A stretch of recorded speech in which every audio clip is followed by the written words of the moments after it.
What is it do you like about Coke? I love the smell of it. It's raw. It's raw every goddamn year. Yes, Hey man, Lord. serve 'em raw, goddammit. Subscribe to Serving It Raw and let's keep it all the way funky, uncut, raw. Serving it raw just like my boy Gutter Kane. Yes, Lord. You the Tap to the Serving It Raw podcast. I'm your host, Gutter Kane, the Gutter Man. And today's special guest is a powerhouse storyteller, an actress, an author, and a creative spirit whose journey through Hollywood, music, and personal transformation is nothing short of inspiring. From groundbreaking film roles to deeply personal storytelling, she's carved out a legacy rooted in truth, resilience, and artistry. Servers, help me welcome to the show, Cynda Williams. How you doing?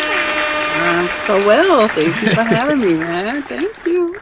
Yes, like I said, I'm such a big fan of your acting during the 90s and other things that you did, whether it was film or TV. And so I want to touch on things from the past as well as what you're working on and possibly, stuff for the future. But I really want to, really put a spotlight on you and what you've done and contributing to the culture in acting and also singing. Thank you. I appreciate it. All righty. Well, I always like to start from the beginning. Take me back to the beginning. Before the cameras, before the spotlight, like what moments in your early life really shaped who you would become? Well, to be honest, I had a difficult beginning. I've come to believe that all of the trauma that happens to us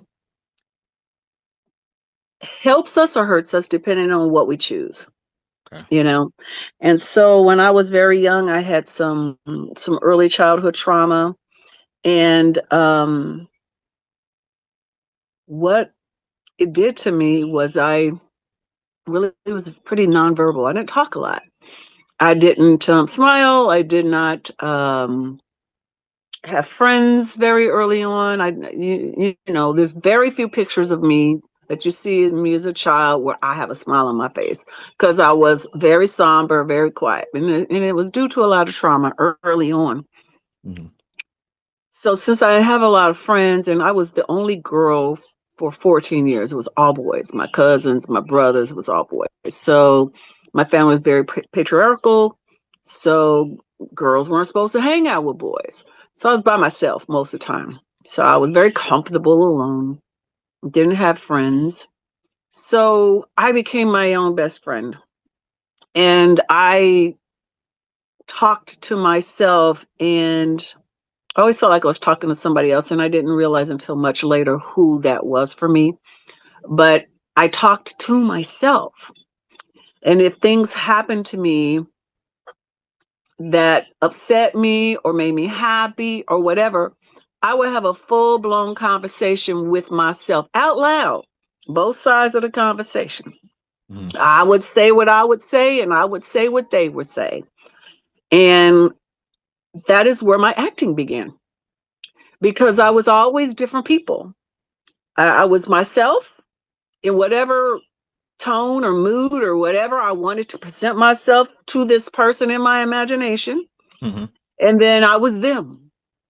And so when I would be cleaning the house, because I was the only girl for a long time, so I had to do all of the woman's work. I'm very domestic. Cleaning, cooking, whatever was asked of me, washing clothes, taking care of the boys, whatever.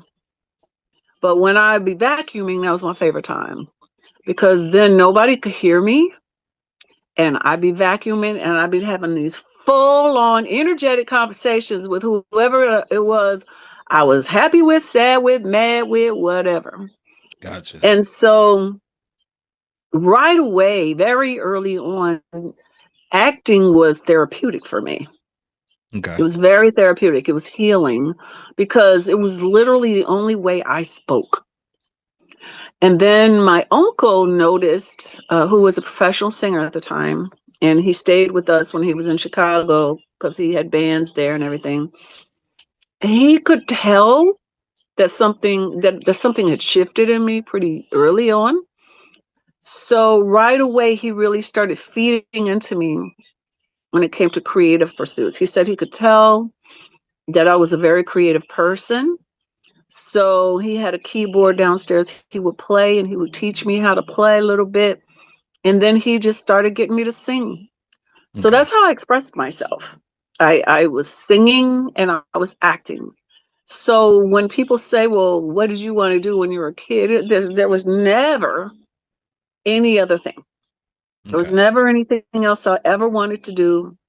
I never considered it, never thought about it. This was it. And I think I went to see Jesus Christ Superstar when I was little, maybe 5.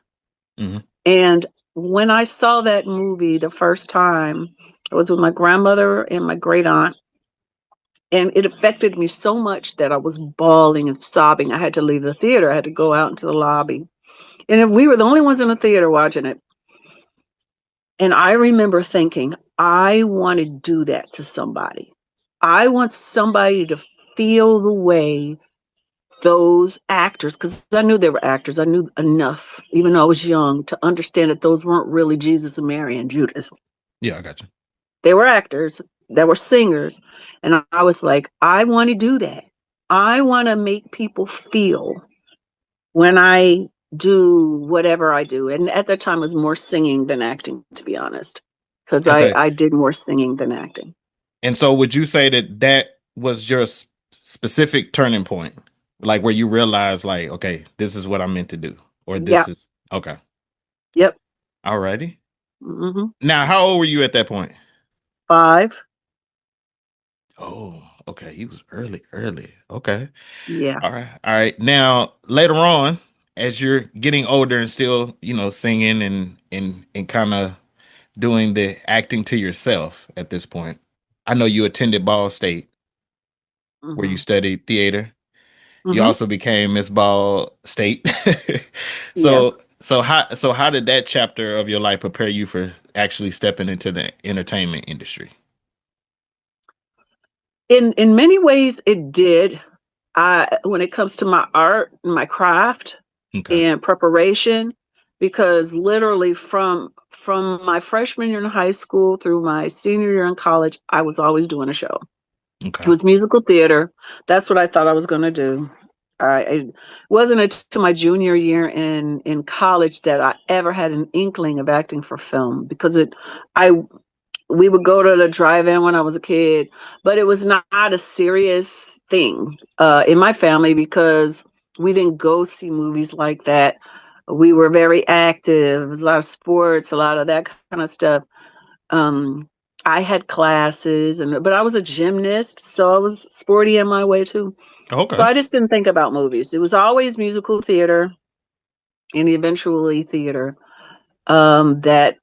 that fed me. And so I did it nonstop. I didn't have a social life.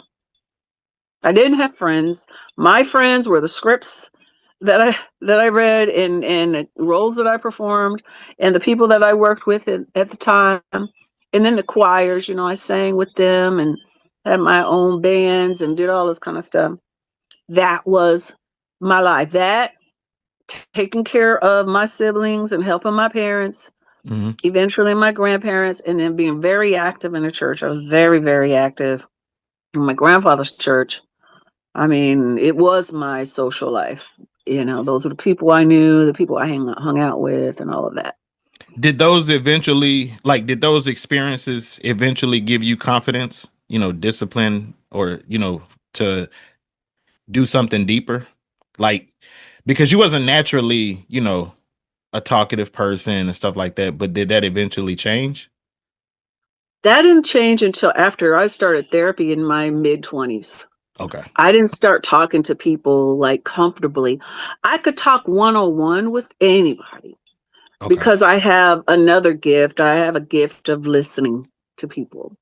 And so I was always the one that literally everybody, whoever was going through whatever, would always come to me, because they knew I would keep their secrets and they could talk to me, you know. Um, but I didn't utter a word most any other time.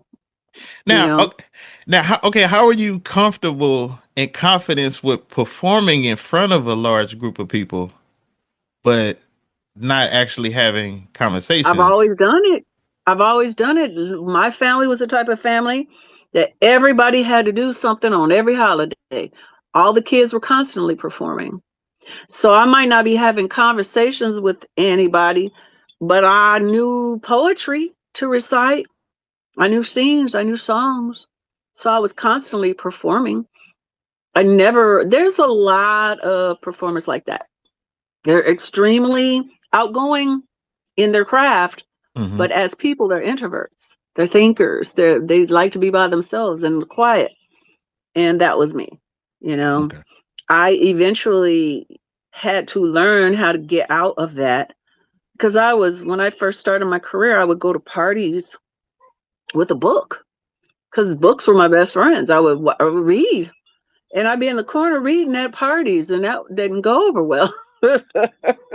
Ah, So the first time I started getting therapy, I told my therapist, I was like, I don't know what to do. I don't know how to talk to. I know how to talk to people one on one, but these networking events and all this crap, it's just not my thing. But unfortunately, it has to kind of be your thing because that's how you work more than anything, not because you're talented, not because you're beautiful, not because of any of those reasons, educated, but because of who you know.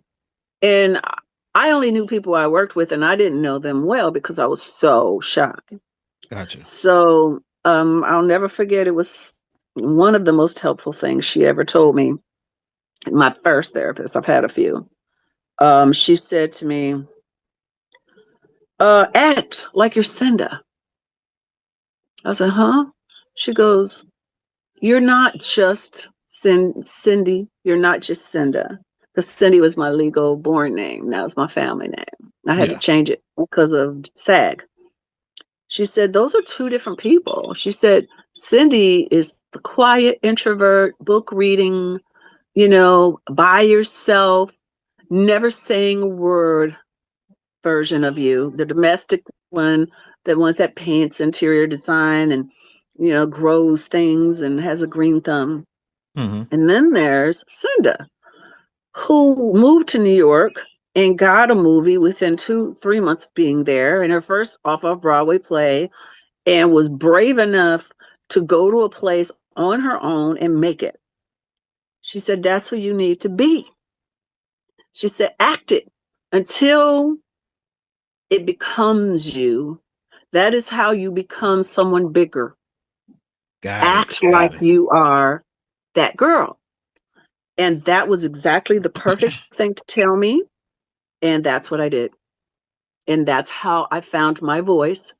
And it became me. But it took some time, but it became me. And I still would rather be in an intimate group of people as Okay. opposed to a large group of party or whatever. I love to go dancing, but I usually go dancing when the club first opens and nobody's there but me and my girls, and we dance for 3 hours and then leave when everybody comes. Yeah. That's Whenever. still me, you know. Okay. Yeah, I was gonna ask you, has that changed, or are you still kind of introverted a little bit Yeah, more? I can talk. I can go to parties now. I can fit in. I can schmooze with the best of them, but I never small talk. When I talk to people, I talk real from who I am, authentic. I really care about people. I really love people. I love getting to know people. So that's how I make so many connections, because when I talk to people, I talk to them as if they're a human being, not someone I can get something out of or whatever. I'm interested, very interested in people. So that is a part of both parts of me. So when I go to these gatherings, I'll find the person standing alone, not talking to anyone, shy, and that's the one I'll approach. And that's the one I'll be like, "Hey, my name is Cynda. How are you? What's your name? Tell me about yourself." And just dive on in there and start a conversation and oftentimes make friends, Oh, that's or crazy. acquaintances. Hmm. Okay. Well, before we discuss you moving to New York, I did want to ask you, how does it feel? How did it feel becoming Miss Ball State? Oh, it's so funny. If I'm going to be honest, the only reason why I did it was because I wanted to live off campus. I did not want to live in the dorms anymore. I Okay. did not have enough money to live off campus, and I didn't want any more loans. I had one loan. I wanted to keep it low. And so I started asking different, staff members and stuff. I'm like, is there any more scholarships I can apply for? Because I was already getting I was getting a theater scholarship. I was getting a scholarship for that this man had started up that was a Black alumni. He for the top Black students in Ball State. Hmm. So I was receiving that every year. My brother started receiving it also when he came in, but it still wasn't enough. So someone said, "How about doing Miss Ball? No, Miss Black Ball State." I was like, "Miss Black Ball State? Oh, that's interesting. Is there a Miss Ball State?" And they were like, "Yeah, but Black women do Miss Black Ball State because no Black woman is really in Miss Ball State, and no Black woman has ever won Miss Ball State. So there's Miss Black Ball State." I was like, "I'll do Miss Ball State." That's And what's up. they're like, "Why would you?" And people got offended, actually. "You think you're too good?" I said, "It has nothing to do with being too good. It has everything to do with in life. My competition is going to be everyone, not just one set of people, Ooh, you know? message. So if I'm going to compete in this world, I got to be prepared. So I'm going to go for Ball State, Miss Ball State. And I didn't know anything about it. I am a tomboy. I walk like my father.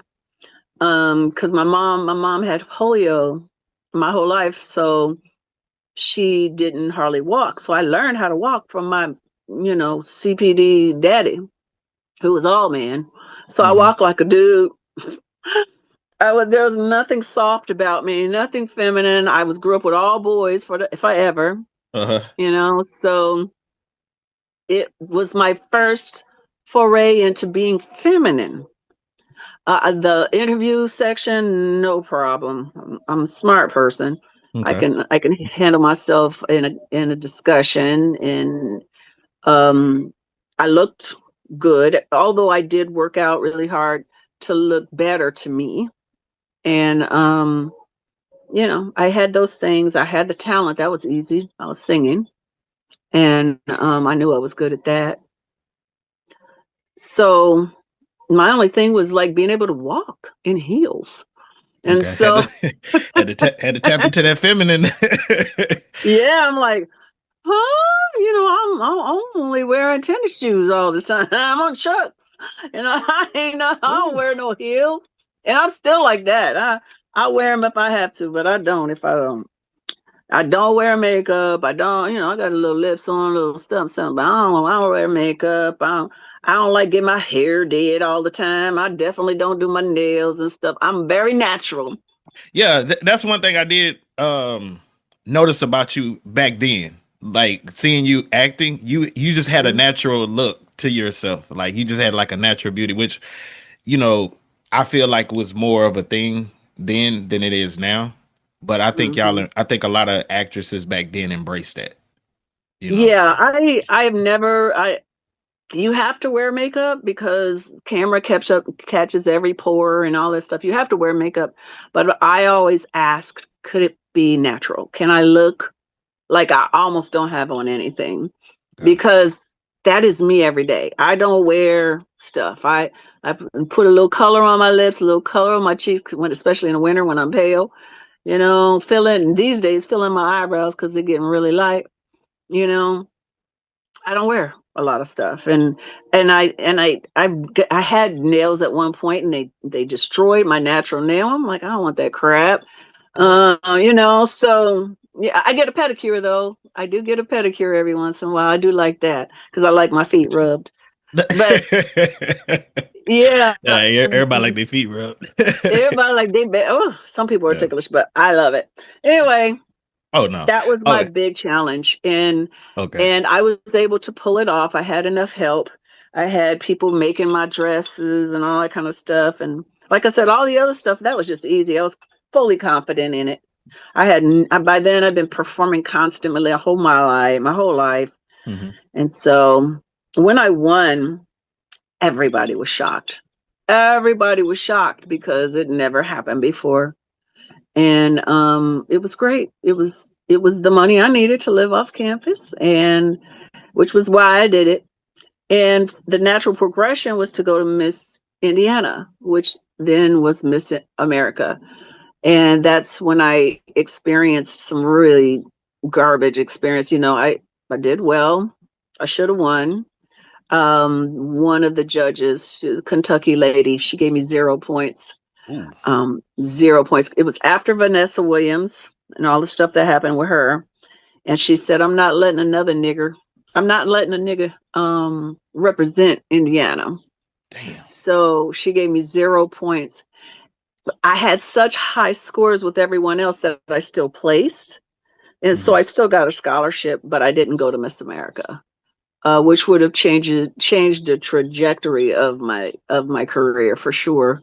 But it wasn't for me. And I just moved on. But the main reason why I did it is I wanted to live off campus. Got it. So I got what I wanted, and I tapped into some feminine that I'd never touched before. I did something that no one had ever done, and yeah, it was a good experience. Okay. Oh, one thing I forgot. I normally start with this at the beginning of the origin is where are you from originally? Chicago. Chicago. Got it. Mm-hmm. Yeah, I always say Chicago by way of Muncie, Indiana. My mom and dad were married illegally in Indiana. It was illegal at the time. And my father went into the Army. My mom was pregnant with me. She was in college. She was a senior. And when she started showing, they put her out because they knew that she was with a black man. So she got kicked out of school her senior year. And so one of her primary teachers was like, I don't want to work at a place that does that. So she quit the school and she brought my mother with her to Chicago to work in a hospital laboratory because my mother was like a chemist. It would have done something very different in her life had she finished school. She never did. But that's how we ended up in Chicago. She was very pregnant with me when we arrived in Chicago by herself. Some of my aunts and uncles helped her. My grandparents on my dad's side helped her because my dad was in the Army. But it was a huge move for this little small town white girl, to move to big old time Chicago West Side. But she did it. She was brave, and I had to grow up really quickly because she didn't have any help. She couldn't walk normally, so I had to learn how to walk. She said I was walking by 6 months. I was potty trained by 6 months because I had help, So you moved from Indiana, to New York? Yes. Okay.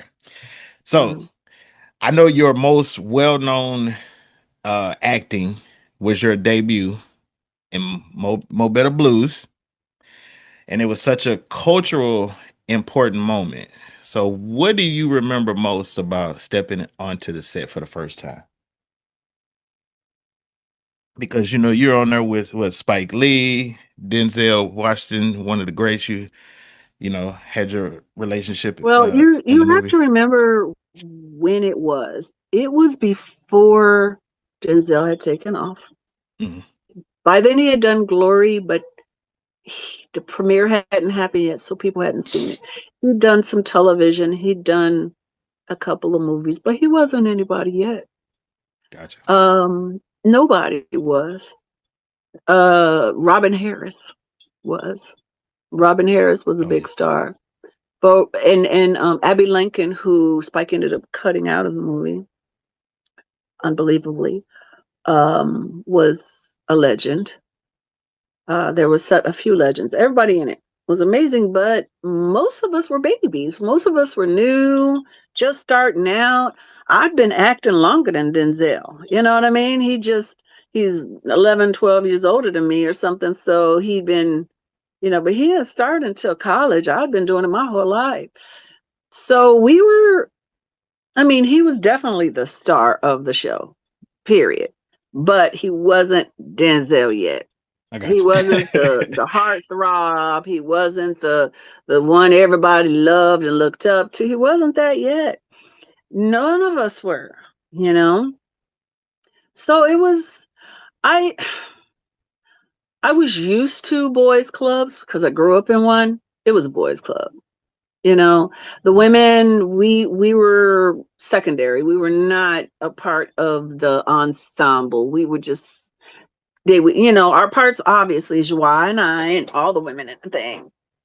We had our importance, but that movie was about a man. That movie was about a man and his wife music and his brothers in music, the musicians, and then these ladies, you know what I'm saying? We were just peripheral for his character. Okay. And I don't think we were peripheral for the movie, Oh no. but for his character, in the trajectory and the arc of him, we just were, a way to release. And so I didn't really hang out. I would go on set and watch because I truly was not prepared. I didn't know anything about movies. As a matter of fact, my first audition, I auditioned completely incorrectly. I was looking right at the camera because I had commercial auditions before, but I'll never forget Spike was like, okay, that's nice, but you don't look at the camera. You look at me. I'm like, oh, okay. I didn't know. And I didn't watch enough movies to even think about it. So I'm all about education. I care about education and skills. So, I think the shoot schedule was about 10 weeks, and Okay. I'm not. My part was spread out over that 10 weeks, so that was cool because I got paid for the whole time. But although that not that much, I didn't get paid that much, but it was still spread out, so I was getting weekly. But I said, okay, I'm going to the set because I want to watch how they do these things. I want to see. I have to learn because for a few years before that, before I moved to New York, casting directors in Chicago have been telling me you need to do movies. And I didn't understand what they were talking about. I'm like, I'm a theater girl. I'm a musical theater girl. They're like, no, you're not. You're a movie girl. And that's what you need to do. That's where you will excel. But I didn't have any training in it. So Mo Better Blues was like throwing me into the fire to learn how to the technical side of it, the creative side, because I was used to being directed. I was used to the director saying, do this, do that, try that shot. That was not Spike. Spike Lee is a technical director. He was all about the visuals and the sound and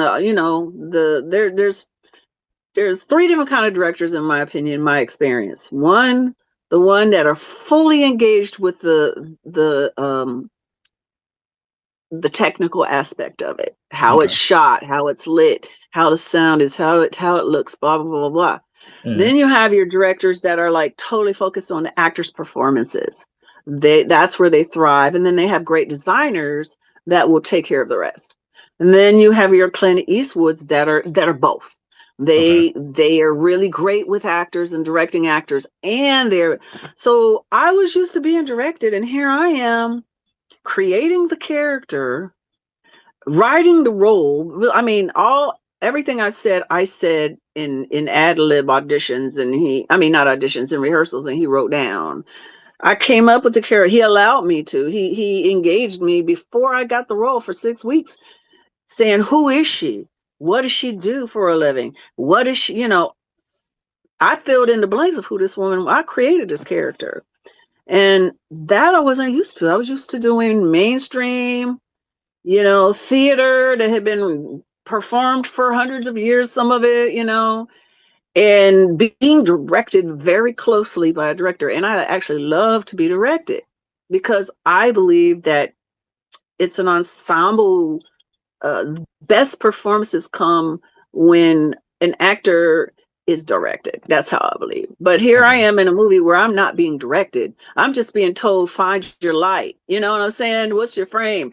I'm not being told, what are you feeling right now in this situation or what, Okay. So that was new for me. So that was the beginning of my experience of having to direct myself when it comes to the characterizations and all of that kind of stuff, which in a way was freeing because then I could really hone in and focus on creating the person I wanted whoever to be. Well, I ain't gonna lie. You excelled emotionally in the scene. You know the one where Denzel character calls out. He calls out like your name. Well, Mhm. to was that Spike Lee's sister? When that Spike Lee's Well, sister? to be honest with you, I'm a really good actress. Okay, let me just say Yeah. I am because I barely cursed. I was not sexually active. None of that stuff was acting. I was a church girl for real. Uh, I didn't smoke. I didn't drink. I didn't party. None of that stuff. But I am great at absorbing other people and watching people and saying, okay, I like the way that person does it. I can be drunk in a second. Okay, what I'm saying? I feel drunk right now. Okay. mhm. I can act. I didn't know what I was doing. I was just coming up. Now, Spike, he did help me with the cursing. He was like, you have to learn how to curse because I was terrible at it because I didn't do it. I was terrible. So he would like work with me on the cursing. He definitely had to work on the Yeah. cursing I look because that. I sounded like the whitest girl on the planet. Yeah, I love that scene when he's going back and forth. It's like showing you, then showing his sister, and then Denzel's like, I didn't call you her name, and you're like, yeah, you did.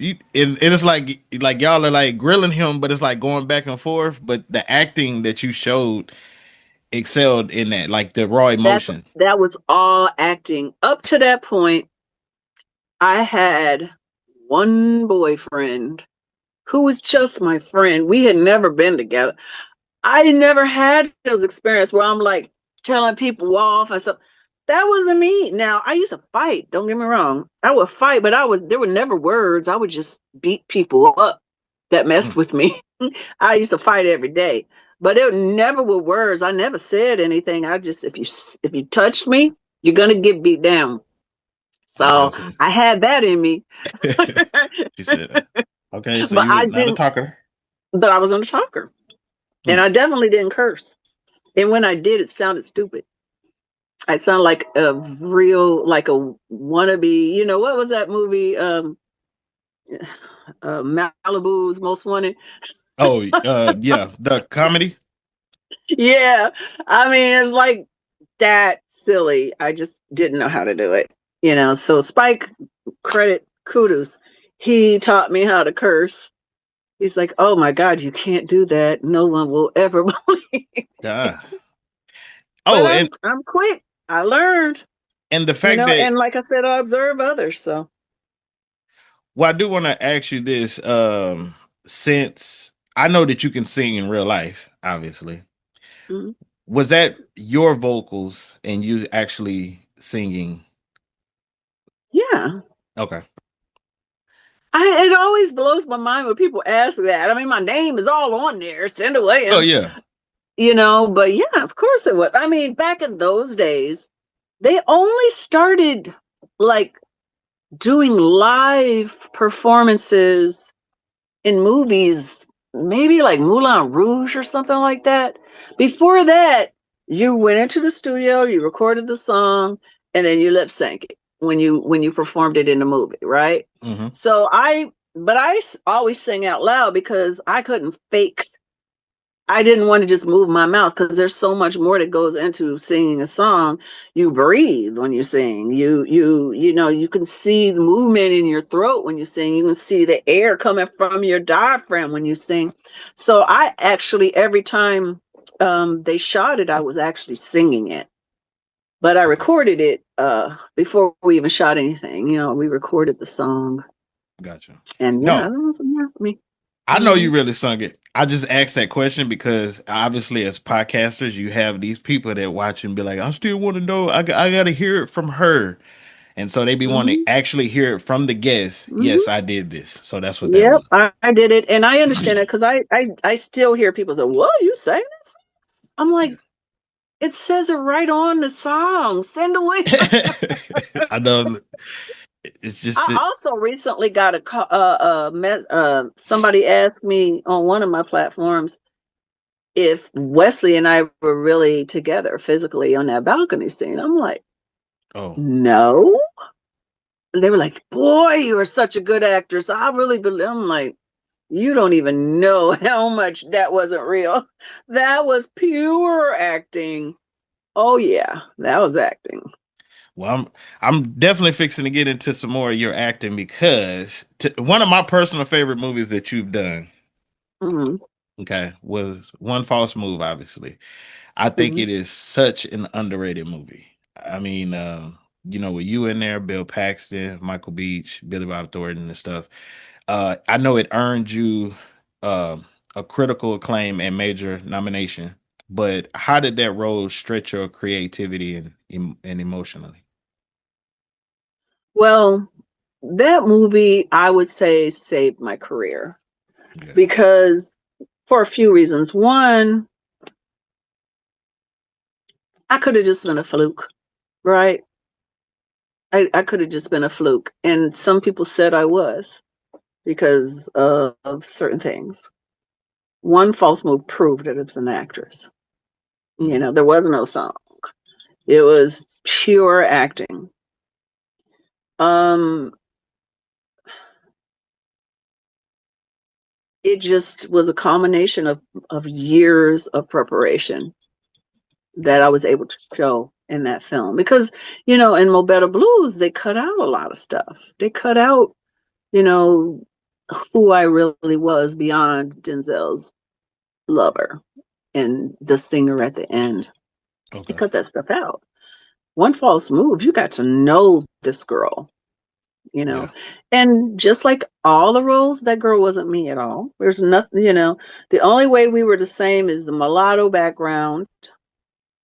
Um, but that was it. I wasn't anything like her, but I loved her, and that is most of my characters. I have loved them and in their creation, and that's how I'm able to be authentic because I get to know them very well, and they always have redemption. They all, no matter how bad they are, and I have played some horrible characters, I have a love for them and I understand them.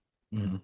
So One False Move was a true blessing for me because a lot of things were happening before that indicated that I was going to have a very short-lived career. Okay. I did not get on board with certain things that were asked of me. I've never had a problem with saying no to things that went against my soul. Okay. And there were things being asked of me that I wasn't in for, and there were some things taken from me and some things that happened. So One False Move put me in front of an audience that was different than the Mo Better Blues audience. It was completely niche. It was film noir.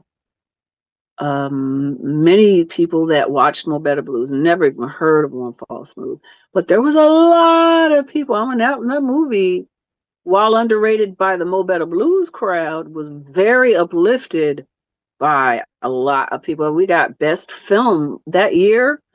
Our movie was number one on, I think, 10 different critics of best film of the year. Yeah, that was a good movie. That was a real good Yeah. movie. Yeah, it was Like, just at the time it was different. It was nothing was out like it. Now there's a million movies like, that are graphic and stuff like that. But at the time, I remember when that film first came out, people were walking out of the theater in the first 10 minutes. They couldn't watch it. It was too violent for them. It was based on a true story, loosely based on a true story. And we had to change some things because the actual people that the real people were on trial. They were not dead. They were on trial for murder. All those murders in the beginning and all that kind of stuff really happened. Yeah, it really happened. So, and from what I understand in the picture I saw, I looked very much like that girl, Ooh, okay. Yeah. Mm-hmm. Now, how did that role change how the industry saw you, or at least how you saw yourself? Well, it didn't change how I saw myself because I know Oh, I'm good. okay. No, you. I mean, No, you were phenomenal in that I one. I ain't gonna lie. I had to work a long time on my self-esteem about me personally, my looks, my everything. I had to work on that. When it comes to my creative gifts, I know I can always be better, but I know I'm good, So I didn't surprise myself. But I think I surprised a population of people because, like I said, they thought I was just a pretty girl that got lucky. Many of them didn't even know I sang the song. I was just another yellow girl that came out of nowhere and flashing the pan in and out, Yeah. But that movie set up the fact that no, this is actually an actor. This is someone that can act. Yeah. This is someone that can, You showed so many different emotions in that movie. Like at the beginning, it was kind of like you kind of had like a kind of scared, but kind of like, hey, just give them what they want. And then then you showed a sense of like, I'm not scared, after you shoot the state trooper. And so it's like, okay, this is the life that I'm leading. So it showed that. Then you had the kid that was between you and Bill Paxton's character. Okay. And then you show this vulnerability of your character. And then you also have a sexuality that you show that's not too over the top, sexual, but like, so I don't know, like that. When I saw you in that movie, I was just like, damn, like she really could act, like, and you really got a chance to really show that. Like, you were acting in Mo Better Blues and stuff, and like I said, I always commend you for how y'all brought that whole story to light. But One False Move, I just feel, with such a good script, with such a had a phenomenal actors in there, and like I think y'all killed it. So I The always thing tell. about that a lot of people don't know about One False Move. First, it was called Hurricane. It was and the first time I auditioned for it was I had a photo shoot with Denzel in LA, so I was in LA, so that's why I was able to audition for it. The script, it might have been 150 pages. It was an epic saga. Big movie, lots of monologues, lots of dialogue. One of the best scripts I have ever read in my life.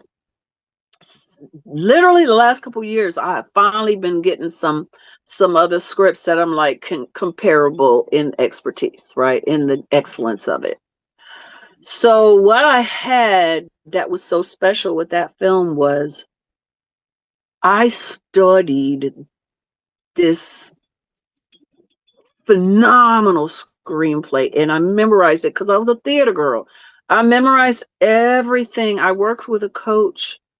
I prepared so much for that character. And then when we got to Arkansas, they handed us a new script. Oh That's shit. half of it. It's half of the movie. It's all gone. Everything, all the dialogue, all the monologues, gone. And now it's this very terse film noir, music driven, less about the words and more about what you see. Carl Franklin totally honed it down, cut out the fat, cut out all the beautiful dialogue and monologues, and just cut it all out. But because I had studied the original and knew it, that all came out in my acting. I just wasn't saying the words, but it was in my interior life, Got it. you know. So I had that special gift. And most of the time, I have to do that for myself. I have to like really come up with a thick monologue or biography of a person so I can get to know them so well, so the audience can read that without hearing words. Just read it in my performance, read it in the way I present the words, because so much is nonverbal Yeah. in real life. In communication, it's nonverbal. But if you're just working off this thin little 90-page script, that's not a whole human being, you know? Yeah. So it prepared me for other work I did later, because I knew, because of how I studied that dense text, that I needed to create some text for myself and all my characters. You know? Well, I appreciate you giving us that movie. Like I tell anybody, like, go watch that movie. Now, one thing I'd ask you is this.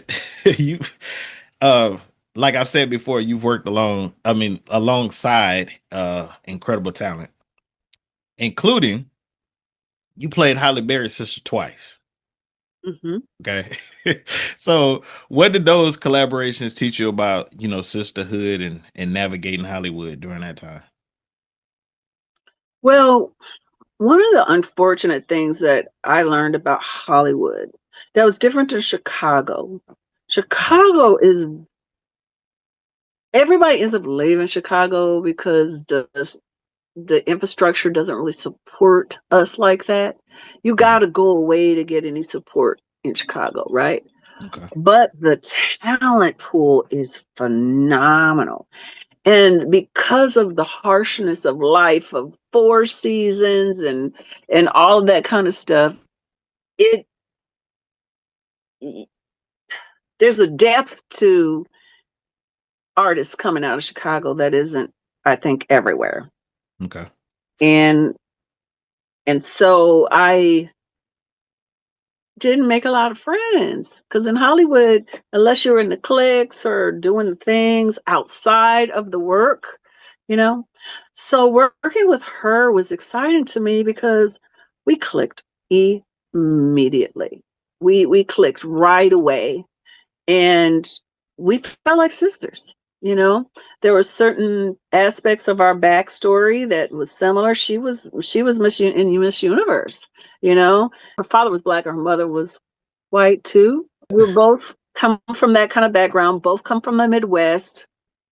You know, so working with her was very exciting, and a lot of people, had issues with you playing under her.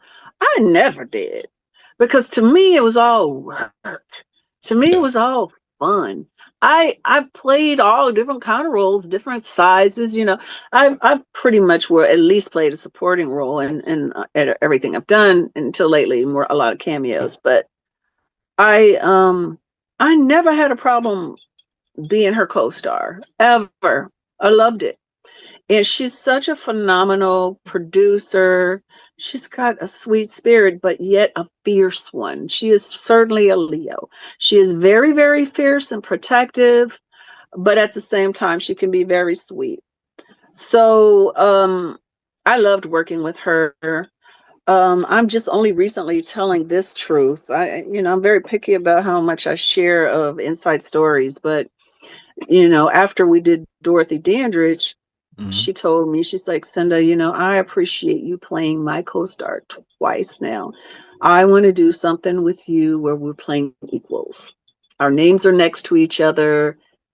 And so that was the plan. And we started working towards making that happen. And her manager put an end to it. Her manager was like, no, you can't work with her. No, not in those circumstances. She can be under you, but she can't be equal to you because she'll overshadow you. And I'm not having it. So that was the end of that. And it really bummed me out because I thought, finally, I'm going to make a friend out here. All my friends were locals, people that did not do what I do. I don't really have that many friends that are actors Yeah. from Hollywood.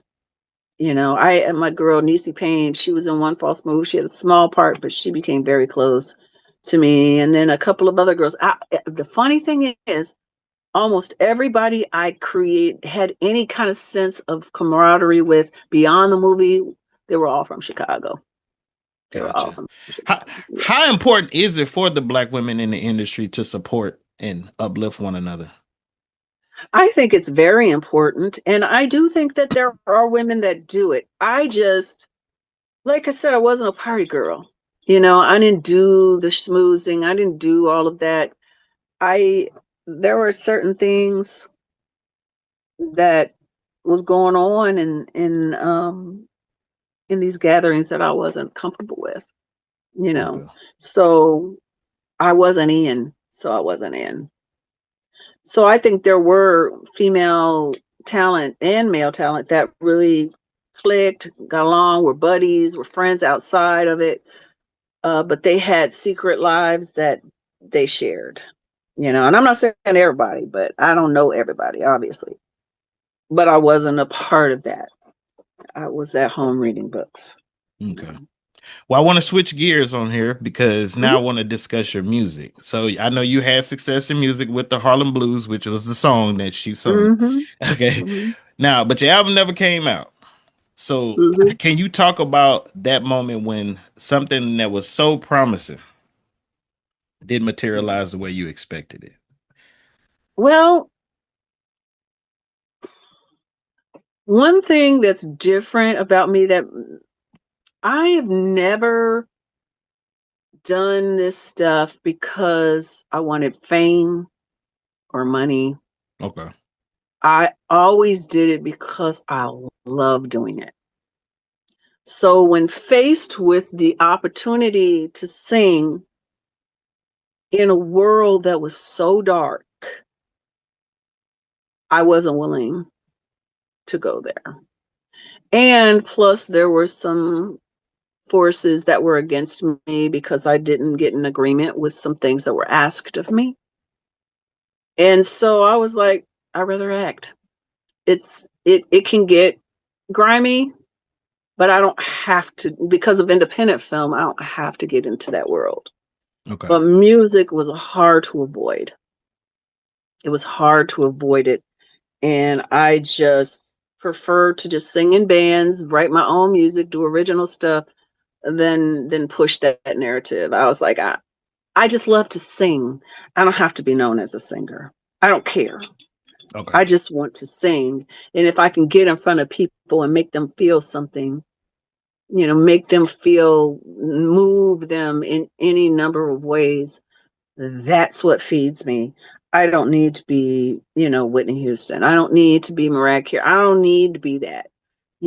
God bless them. I love them. I love them, but I don't need to be that.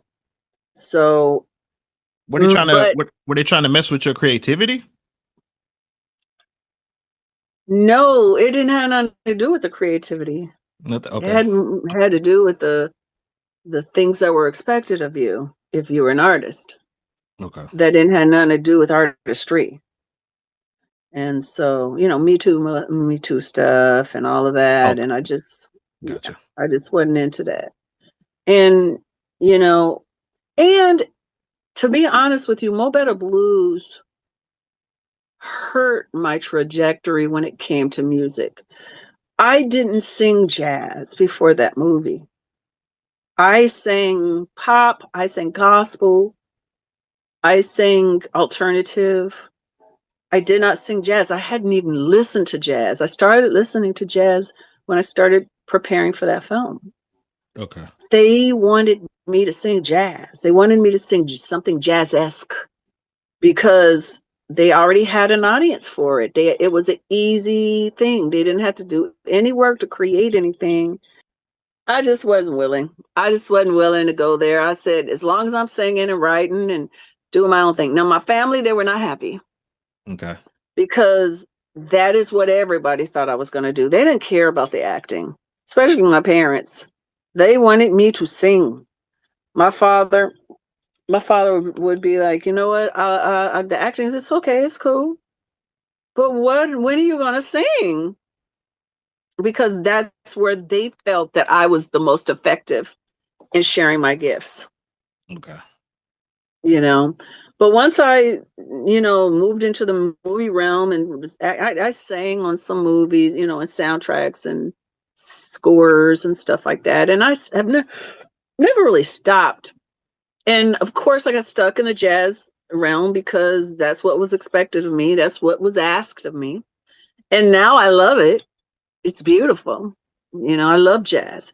But at 22, 23 years old, I was like, I'm too young for that, Yeah. So I remember I did this show.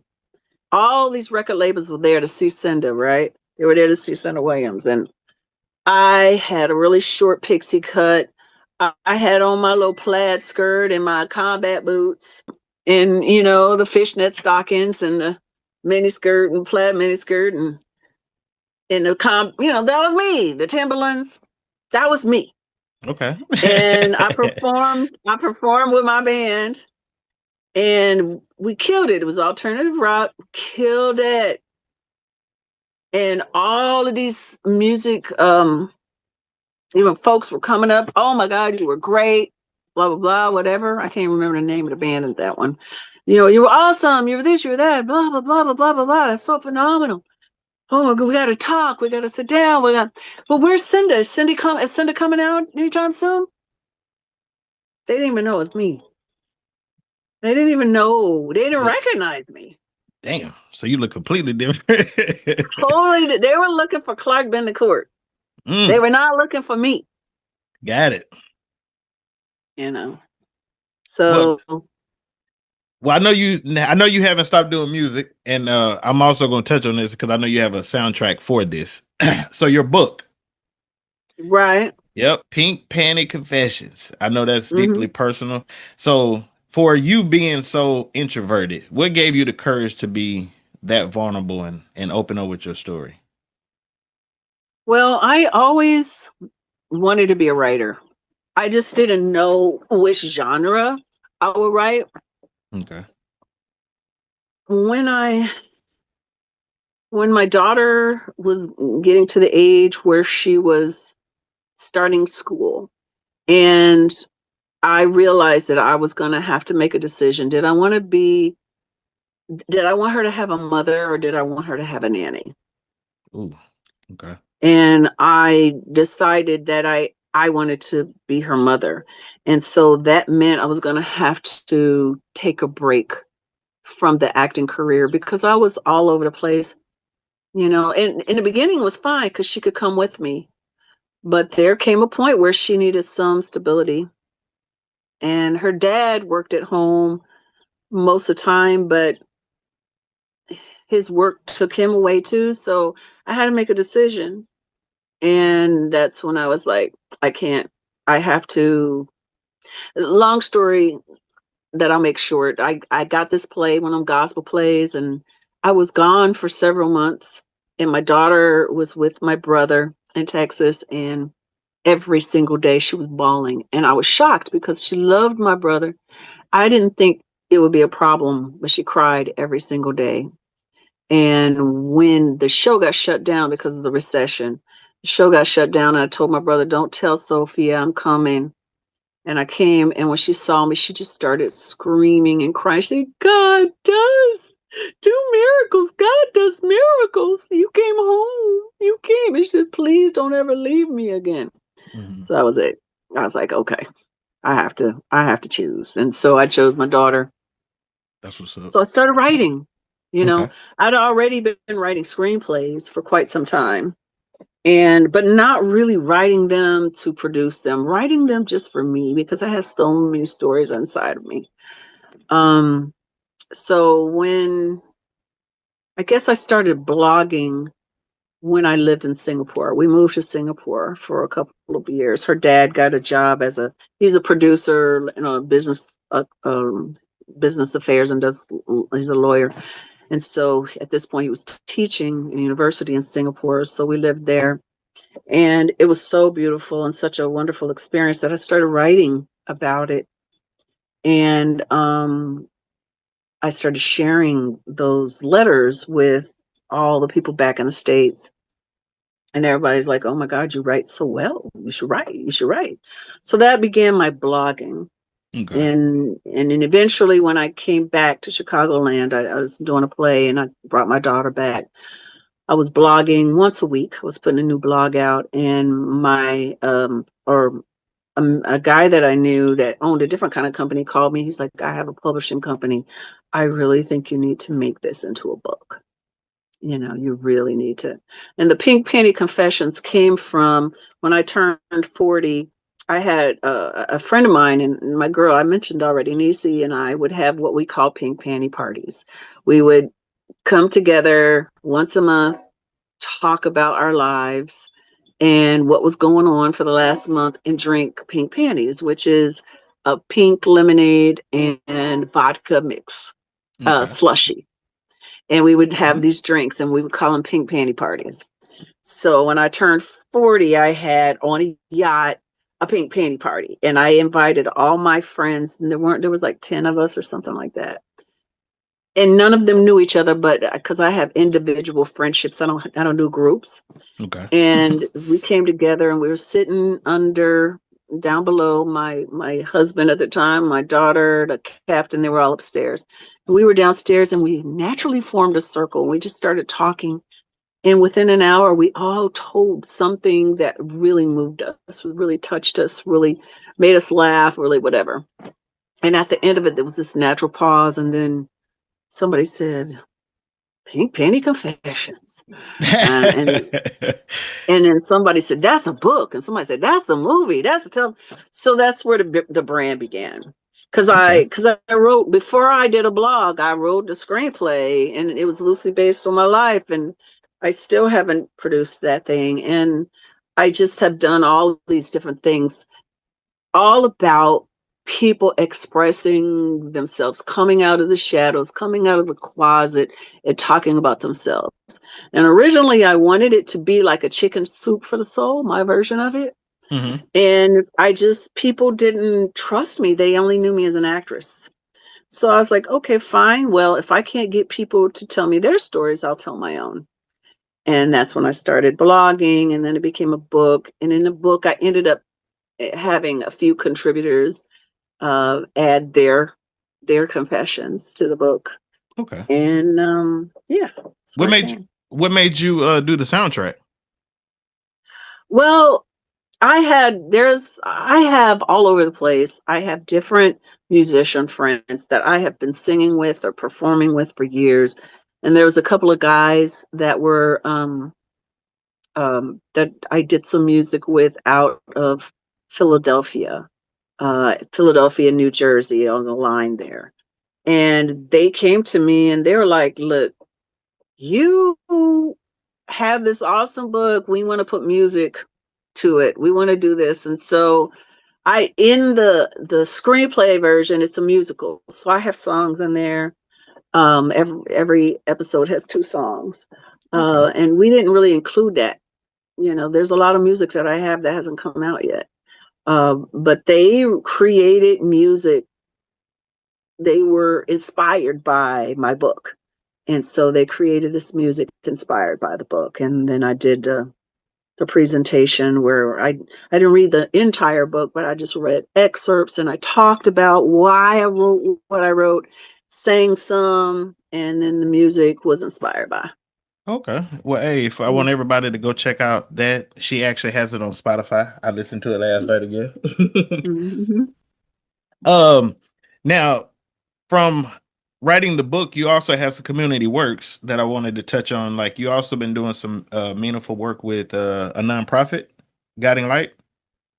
Well, Guiding Light, I actually did work with for quite some time. Okay. But that came to an end around COVID. I Okay. stopped working with Guiding Light. Now I'm working with a group called Rise to Fly because I left Indiana. When I moved from Indiana, my work with them kind of came to an end. But I Okay. moved. I moved a few times. I've been nomadic over in the last few years. But now I'm working with a group called Rise to Fly. A guy named Zilza Trotter, Pastor Zilza Trotter in Chicago, and doing phenomenal things in the city of Chicago and in Bolingbrook, which is a suburb. And I'm working with them on several projects. I have my own dreams.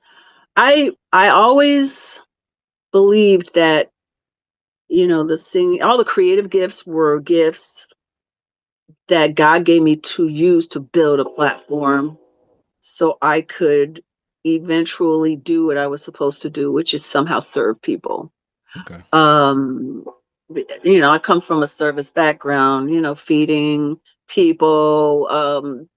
Like I said, my therapeutic work. I am a hypnotherapist, though I don't practice. I don't practice it. I got the education just because every movie I did, I became the set shrink, and I was like, I need some real skills beyond my natural gifts. So there are certain, I don't want to get too deeply into what I'm trying to do, but I'm very excited about a project that I'm working with Rise to Fly, and that is a collaboration and a feeder thing for some of the stuff that he's doing. Very excited about the possibilities. But it's basically, I can say this much, it's working with the general population of kids. There's a lot of, because since Sophia, my daughter, was in school, I wanted to be near her and I wanted to make some money because I wasn't working anymore. So I started substitute teaching. So I've been working in high schools, wow, since 2012 or something. I've been working, not consistently. It's flexible. So I go do a movie, I come back, I do that. I go do a play, I come back and I do that. But I've come to love these kids, and I just don't think that they're being prepared for life these days. Things have changed tremendously when it comes to um, these kids being prepared for life after high school. So I want to give them preparation. What I found is so many kids don't know what to do with their lives. And Oh so yeah. they often end up doing what their parents did, Yeah. no matter if they were successful or not, because they just don't have opportunities or see the available options. So I want to, give them an opportunity to see the different kind of things in life that you can do that are creative and that can create a career and give you, you know, finding the thing you love so you can have a career in that. Okay. Not everybody's a scientist or a mathematician or historian or a teacher or any of those things. Somebody's a mechanic, somebody's a chef, somebody's a singer, somebody's a writer, so if they never have the opportunity to learn that that's a gift that they have, then they end up doing things they hate. And I want to help kids find their passions and monetize those passions so they're doing what they love and they're living Gotcha. fully. Yeah, you must Mhm. be in my brain because I was actually about to ask you what inspired you to follow that. But before I can even get it out, you just started going that way already. So you actually answered that question that I had about that. But as far as you creating, you've written a film called Baby Girl. Now you expressed interest in having your friend Victoria Mahoney directed. Mhm. Okay, Mhm. are you still trying to bring vision to life? You know what? It's so funny because every time I think, okay, now it's time to do that one, because I've written a lot of screenplays, a lot of which that are being pitched right now and trying to get made. Okay. Baby Girl is not one of them. That was my heart project. It actually came to me. Omar McClinton was the original writer of it. He had this idea for me, and oh my gosh, I'm completely blocking her name. Pam Grier. Okay. Pam Grier. Shout out to She was Pam supposed to Grier. play my mother, and it was just, but it really needed a lot of work. I was like, don't give this to Pam Grier. This is not ready for Pam Grier. So he's like, well, what do you think I need? I said, let me take a pass at it. And so for years working on that thing, I am now, I think, too old for the dang old movie. I think I'm too old for it. So if I ever get it made, it'll probably be made with a cast that doesn't include me, because I just think it's past my time. Literally, my daughter is coming up on 25. I've been working on that movie for 27 years. And we have never gotten it done, and it's timeless. It is so phenomenal, and I pray that we get it done. I pray. Victoria, I don't know if I think Victoria will be phenomenal director of it. She's done so many things, but her career has kind of taken her into a sci-fi genre more, and fantasy genre. Okay. This is an action familial dramedy. Okay. Do I think she could do it? Absolutely. Do I think she would do it? I don't know. I don't know if that is something that she would do. And that's another reason why it's been difficult, because it's not a cheap movie. It would cost, it would be a decent budget for it. It wouldn't be, a sci-fi, Star Wars budget, not even close, but it would be, in the millions. I got you. You know, Good action movie budget. yeah. Yeah. Yeah, it's got to be. And it takes place in Chicago and in LA. So, and there's Oh big yeah. scenes and action scenes and stuff. So it's not I've written for low budget. I've written specifically so that an independent filmmaker can make this movie, But that one, I just threw it all in there, all the dreams. Okay, if they came to you right now and said, "Look, what kind of story you've written so far that you're passionate about telling now that you would be willing to put out, what would it be? One that you've already written." Oh man, there's so many. I'm really in love with. They're all so different, and I literally love them all. Okay, which one are you most passionate about? I don't know. Come on, Cynda. I think the one now that I would love. Oh my God, there's so many. Honestly, there really are, and I'm not bluffing. I'm not lying. No, I believe you. I love them all, but I think now the one that I feel the most, that I would love to see made. I wrote it. A woman in New Jersey wrote a book. She was an unpublished writer, and she came to me to rewrite the book. And I was like, no way. That would take 2 years and a lot of money that I don't think you want to pay me. But I'll write this into a pilot for a series, because I think it'd be a beautiful series. Wasn't my idea. It was her idea, but it was a skeleton when she gave it to me. Okay. And I made it a freaking full, beautiful bodied Ethiopian or some shit. I mean, it's beautiful. And the reason why I think right now I love it, would love to see it made immediately, is because it's dealing with a topic that I think needs to be, and it's being done. It's about a man, and it's my love story, my own love story to Black men. It's about a man who is a musician who gives up everything for his family and works. And, he still does his music, but he gets this other job to take care of, give his family the life that he believes as a Black man they deserve. because of his life.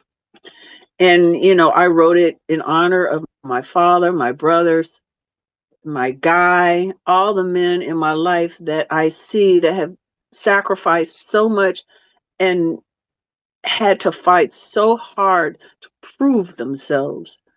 And I want to see that one made. I want to see it made. I want to see all of them made. But that one for me right now, because, you know, we're going through a phase in our time where the masculine is being deconstructed. What does it mean for the masculine, and not just man, but masculine in all of us? What does that mean? What does divine masculine mean? And it's being deconstructed. And I think that just like what always happens, sometimes people go too far in their condemnation of a problem when they need to feed love into it instead, and understanding and comprehension and empathy. And I think that this series has that. He's a flawed human being. He's made mistakes, but man, it all comes from a love of family. It comes from there. And I think of everything I've written, that's the one that I would love to see done like now. Gotcha. Okay. A little mini series. I can see that. Mm-hmm. Now, I got to ask you this, not just as a fan, but for the culture. But who are the top five? This is your top five question. So who are your top five actresses or artists that shaped you? See, I don't have a popular answer here because I didn't watch movies. Okay, so would it be singers for you? Maybe singers. I loved Tina Turner. I loved Barbara Streisand. Ooh. I loved Laura Nyro. That's 3. Ricky Lee Jones. That's 4. Got one more. And eventually Billie Holiday. That's it. Yeah. And so many more, but I listened to them. Carole King. I could go on and on, you know, because I didn't really feed into the real acting until I started the movies. I'd done some, I directed some on stage, but I was all about musicals. So it was music for me up until I got into this business, you know, at this level. And then all of a sudden I started watching movies for the first time, you know. It was the people in my life that affected me most.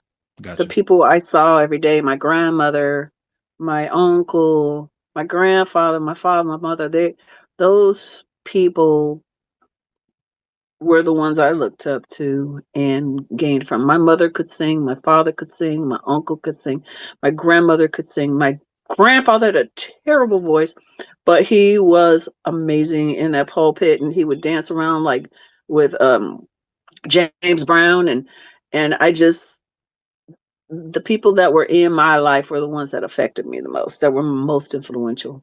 Okay. Now, I don't like ending with what's next because this platform is about documenting legacies. So when it's all said and done and somebody finds your story years from now, what do you want them to understand about your contribution to the culture? That it all comes from love. It does. I love people to a fault almost, because I've been hurt so many times. But I've never gotten bitter. I've never felt hatred. I've gotten angry at certain horror stories that I have, but I always can get over it because I just understand. Somehow I understand that we're all just on this journey.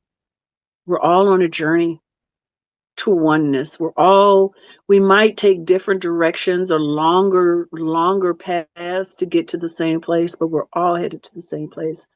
And everything that I do, every part that I play, every song that I sing, everything that I write, every person that I talk to is coming because I love them. I love them. And I hope that they feel that when they share in my gifts.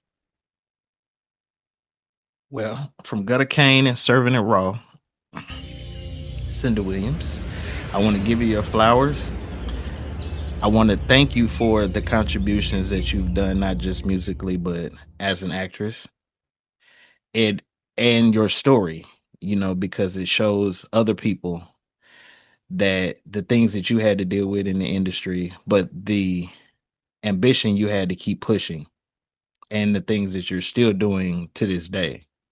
And so I want to make sure that if nobody ever tells you this, I appreciate everything that you have done now, past, and future.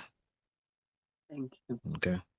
Thank Well, I want to give a big shout out to all my servers for tapping in for another episode of Serving It Raw. I hope y'all enjoyed the ride. If you did, I want y'all to go ahead and hit that like and subscribe button and drop a comment below. Let us know what you think. You can also catch me on all your favorite streaming platforms. And I want to thank my guest, Cynda Williams, for sharing her time, her truth, and her journey with us today. I will be back with next Wednesday. I'll be back with next Wednesday with another episode. But until then, I want everybody to enjoy the rest of the week, and I want everybody to stay solid. Yes, Lord.